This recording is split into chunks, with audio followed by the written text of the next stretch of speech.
Coucou les amis, j'espère que vous allez bien. Je vous fais cette nouvelle vidéo pour vous parler d'un sujet malheureusement qui n'est peut-être pas très drôle.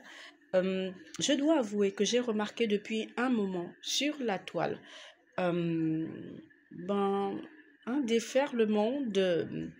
je sais pas si c'est de l'acharnement ou comment expliquer ça. En tout cas, euh, une certaine expression de frères, de sœurs, de compatriotes, même de potentiels collègues de la corporation, voilà, journalisme, médias, etc. Mais voilà où je vais dire lanceur d'alerte dans un contexte et dans, voilà, dans un contexte et dans des positions qui m'ont un peu choqué ces derniers temps. Je pense en effet qu'on peut ne pas être d'accord avec des gens.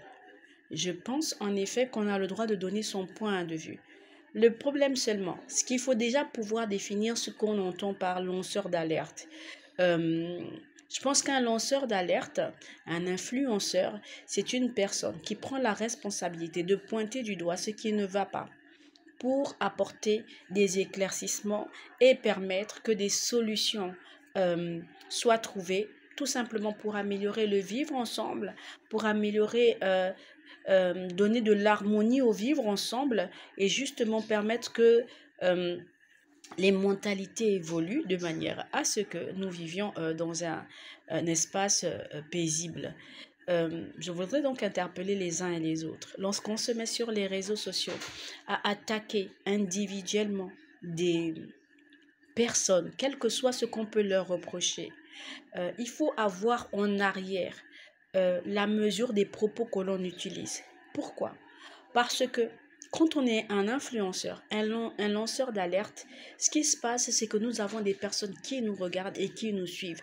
Et nous ne pouvons pas juger justement de l'équilibre mental de tout un chacun. Venir s'acharner sur une personne, utiliser des propos presque incendiaires pour décrire une personne, peut amener certaines personnes au caractère fragilisé à commettre des actes incontrôlés. Ce qu'on cherche au Gabon aujourd'hui, c'est de parvenir à avoir un climat apaisé, surtout que nous allons vers les élections. Nous souhaitons avoir un Gabon serein où chacun a le droit, a la possibilité justement de condamner ce qui ne va pas, de s'exprimer sur ce qui va. Cela toujours dans le respect de chacun.